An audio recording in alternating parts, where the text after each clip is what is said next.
శ్రీ సాయి సచ్చరితము రెండవ రోజు పారాయణం. రెండవ రోజు పారాయణం. 8వ అధ్యాయం.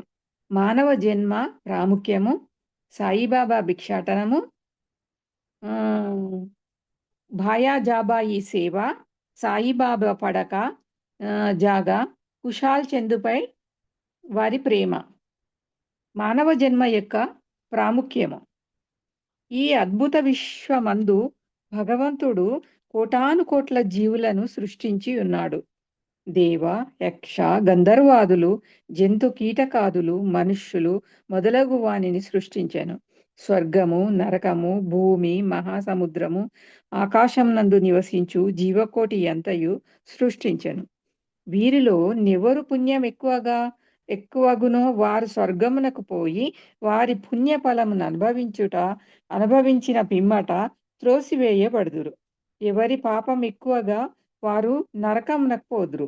అచట వారు పాపములకు తగినట్లు బాధలను పొందెదరు. పాపపుణ్యములు సమానమగునప్పుడు భూమిపై మానవులుగా జన్మించి మోక్ష సాధనములకై అవకాశము గాంచెదరు. వారి పాపపుణ్యములు నిష్క్రమించినప్పుడు వారికి మోక్షము కలుగను.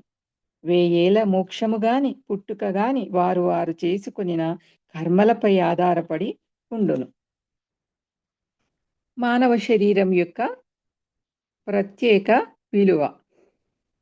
జీవకోటి అంతటికి ఆహారము, నిద్ర, భయము, సంభోగము సామాన్యం. మానవునకివిగాక మరొక ప్రజ్ఞ గలదు, అది ఏ జ్ఞానం. దీని సహాయంననే మానవుడు భగవత్ సాక్షాత్కారంను పొందగలడు. ఇందుకే జన్మయందును దీనికి అవకాశం లేదు. ఈ కారణం చేతనే దేవతలు సైతము మానవ జన్మను ఈర్షతో చూచెదరు. వారు కూడా భూమిపై మానవ జన్మ మెచ్చి మోక్షంను సాధించవలనని కోరెదరు.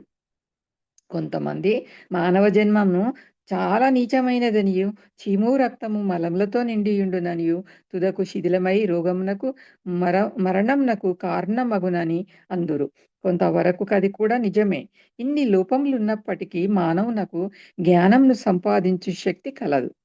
శరీరం ఉండుట చేతనే మానవుడు తన దేహం యొక్క జగత్తు యొక్క అనిత్యమును గ్రహించి ఇంద్రియ సుఖముల పట్ల విరక్తి పొంది నిత్యానిత్య వివేకంతో కడకు భగవత్ సాక్షాత్కారంను పొందుచున్నాడు. శరీరము మలభూయిష్టమైనదని నిరాకరించినచో మోక్షంను సంపాదించు అవకాశంను పోగొట్టుకొనెదము. దేహంను ముద్దుగా పెంచి విషయసుఖములకు మరిగినచో నరకమునకు పడదము. ఉచిత మార్గమేమన దేహము నశ్రద్ధ చేయకూడదు, దానిని లోలత్వంతో పోషింపను కూడదు. తగు జాగ్రత్త మాత్రమే తీసుకొనవలెను. గుర్రపు రైతు తన గమ్యస్థానం చేరు వరకు గుర్రంను ఎంత జాగ్రత్తగా చూచుకొనునో అంత జాగ్రత్త మాత్రమే తీసుకొనవలెను. ఈ శరీరంనకు మోక్ష సాధన లేక ఆత్మసాక్షాత్కారం కొరకు వినియోగించవలెను.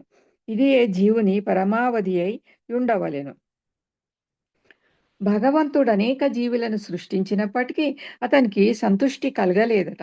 ఎందుకనగా భగవంతుని శక్తిని ఏవి గ్రహించలేకపోయినవి. అందుచేత భగవంతుడు ప్రత్యేకంగా మానవును సృష్టించెను. వానికి జ్ఞానం అనే ప్రత్యేక శిక్షణనిచ్చెను.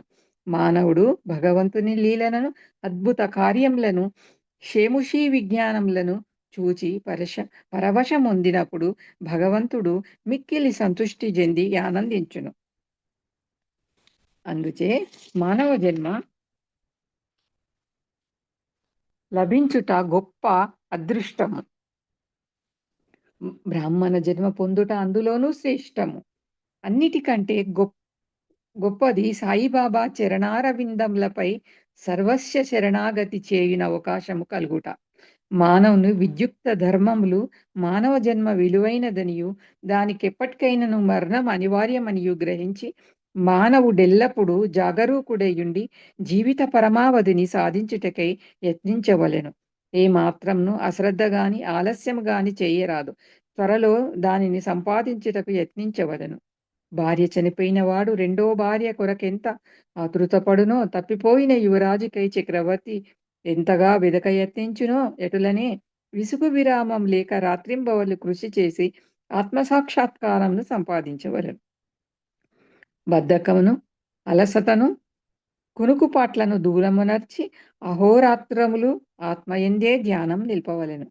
ఈ మాత్రం చేయలేనిచో మనము పశుప్రాయుల మగుదుము. తక్షణ కర్తవ్యం. మన ధ్యేయము సత్వరము ఫలించు మార్గమేదన వెంటనే భగవత్ సాక్షాత్కారం పొందిన సద్గురువు వద్దకేగుట. ఆధ్యాత్మికోపన్యాసములెన్ని విన్నప్పటికీ పొందినట్టినది ఆధ్యాత్మిక గ్రంథములెన్నియు చదివినను తెలియనట్టిది ఎననగు ఆత్మసాక్షాత్కారము సద్గురువుల సాంగత్యంచే సులభంగా పొందవచ్చును.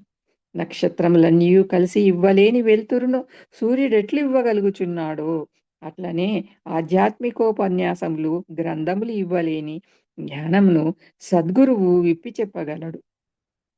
వారి చర్యలు సామాన్య సంభాషణలే మనకు మౌన ప్రబోధములు. శాంతి, క్షేమ, వైరాగ్యము, దానము, ధర్మము, మనోదేహములను స్వాధీనమందించుకొనుట, అహంకారం లేకుండుట మొదలగు శుభలక్షణాలు వద్దకేగుట.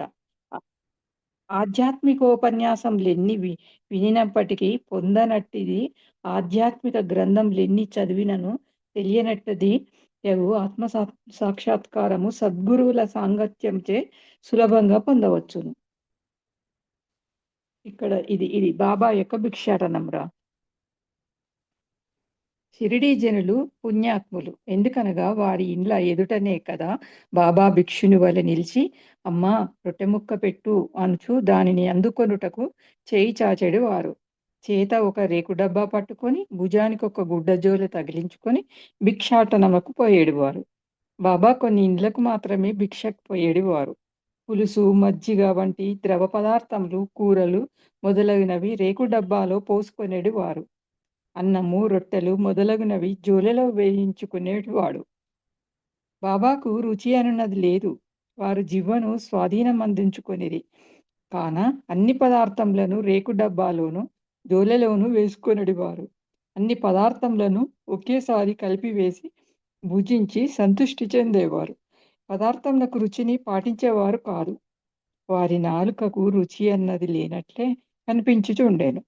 బాబా భిక్షకు ఒక పద్ధతి, కాలనియమం లేకుండెను. ఒక్కొక్క దినమును కొన్ని ఇండ్ల వద్దనే మాత్రమే భిక్ష చేసేడివారు. ఒక్కొక్కసారి 12 సార్లు కూడా భిక్షకు వెళ్ళేడివారు. భిక్షలో దొరికిన పదార్థములనన్నిటినీ ఒక మట్టి పాత్రలో వేసేవారు. దానిని కుక్కలు, పిల్లులు, కాకులు విచ్చలవిడిగా తినుచుండేటివి. వాటిని తరిమేవారు కాదు. మసీదు తుడిచి శుభ్రం చేసి స్త్రీ 10-12 రొట్టె ముక్కలను నిరాటంకముగా తీసుకొంచుండేది. కుక్కలను, పిల్లులను కూడా కలలో సైతము అడ్డుపెట్టనివారు. ఆకలితోనున్న పేదల ఆహారంనకు అడ్డు చెప్పుదురా? ఫకీరు పదవియే నిజమైన మహారాజ పదవి అని, అదియే శాశ్వతమని, మామూలుగా సిరి సంపదలు క్షణభంగురాలని బాబా అనుచుండేడు వారు. ఆ పావన చరితుని జీవితము వంటి జీవితమే గదా మిగుల ధన్యమైనది.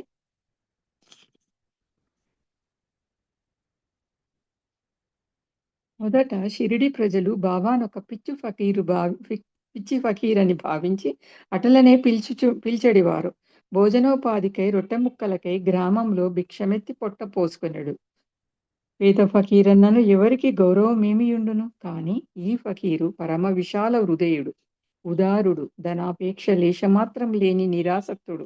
బాహ్య దృష్టికి వారు చంచలునిగను, స్థిరత్వము లేని వారుగను కనిపించుచున్న లోన వారు స్థిరచిత్తులు. వారి చర్యలు అంతుబట్టనివి. ఆ కుగ్రామంలో కూడా బాబానొక గొప్ప మహాత్మునిగా గుర్తించి సేవించిన ధన్యజీవులు కొంతమంది కలరు. అట్టి వారిలో నొకరి వృత్తాంతం ఇక్కడ చెప్పబోవుచున్నాను. బాయా జాబాయి యొక్క ఎనలేని సేవ.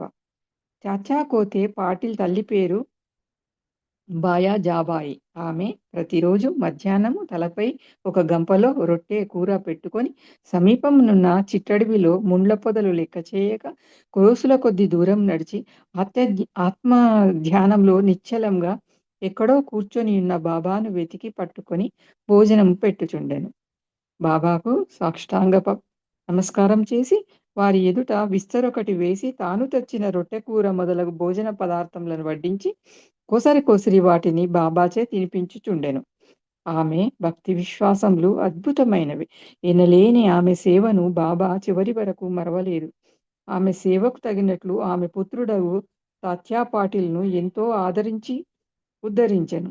ఆ తల్లి కొడుకులకు బాబా సాక్షాత్ భగవంతుడనే విశ్వాసం ఉండెను. కొన్ని సంవత్సరముల తదుపరి బాబా అడవులకు పోవుట మాని మసూతిలోనే కూర్చుండి భోజనం చేయసాగరి. అప్పట్నుండి పొలంలో తిరిగిన బాబాను వెదికి పట్టుకొని శ్రమ బాయాజాబాయికి తప్పినది. ఎవరి హృదయం నందు సదా వాసుదేవుడు నివసించుండున అట్టి మహాత్ములు ధన్యుడు. అట్టి మహాత్ముల సాంగత్యం లభించిన భక్తులు గొప్ప అదృష్టవంతులు. తాత్యాకోతే పాటిలు మహల్సాపతి ఇద్దరు అట్టి అదృష్టశాలురు. బాబా వారిరువురిని సమానంగా ప్రేమించెడివారు. బాబా వీరిరువురితో కలిసి మసీదులో తమ తలలను తూర్పు, పడమర, ఉత్తరముల వైపు చేసి మధ్యలో ఒకరి కాళ్ళు ఒకరికి తగులినట్లు పడుకొనివారు. పక్కలు పరుచుకొని వాటిపై చతికిలపడి సగం రేయి వరకు ఏవేవో సంగతులు ముచ్చటించుకొనెడివారు. అందులో ఎవరికైనా నిద్ర వచ్చుచున్నట్లుగా అనిపించిన తక్కిన వారు వారిని మేల్కొల్పుచుండిరి. తాత్య పండుకొని గుర్రు పెట్టినచో బాబా వానిని ఎటునిటు ఊపి వాని శిరస్సును గట్టిగా నొక్కుచుండెను.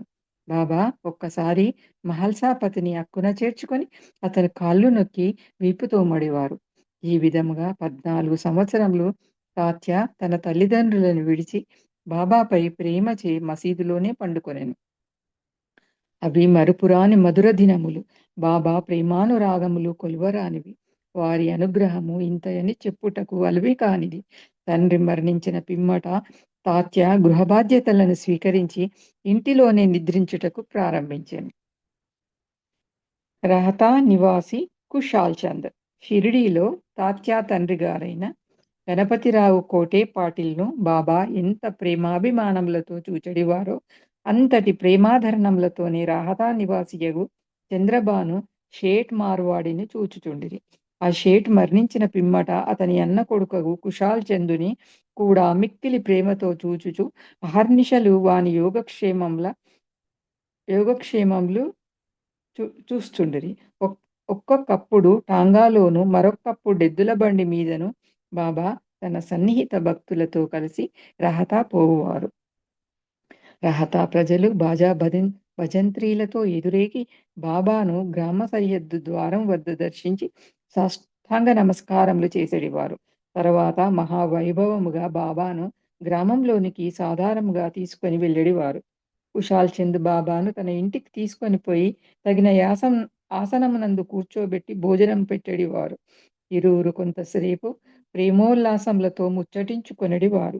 తదుపరి బాబా వారిని ఆశీర్వదించి షిరిడి చేరుచుండెడివారు. షిరిడి గ్రామంనకు సమాన దూరంలో ఒకవైపు రహత, మరోవైపు నీమ్గాం ఉన్నవి. ఈ 2 గ్రామములు దాటి బాబా ఎన్నడూ ఎచ్చటికి పోయి ఉండలేదు. వారెన్నడూ రైలు బండిలో ప్రయాణం చేసి ఎరుగరు. రైలు బండిని కనీసం చూచి కూడా ఉండలేదు. కానీ సర్వజ్ఞుడైన బాబాకు బండ్ల రాకపోకలు ఖచ్చితంగా తెలియచుండెడివి. బాబా వద్ద సెలవు పుచ్చుకొని వారి ఆజ్ఞానుసారము ప్రయాణం చేయువారల ఏ కష్టములు ఉండెడివి కావు. బాబా ఆదేశమునకు వ్యతిరేకముగా పోవు వారనేక కష్టముల పాలగుచుండురి. అటువంటి కొన్ని సంఘటనలు మరికొన్ని ఇతర విషయములు రాబోవు అధ్యాయంలో చెప్పెదను. 8వ అధ్యాయము సంపూర్ణం. శ్రీ సద్గురు సాయినాథార్పణమస్తు. శుభం భవతు. థ్యాంక్ యూ రా.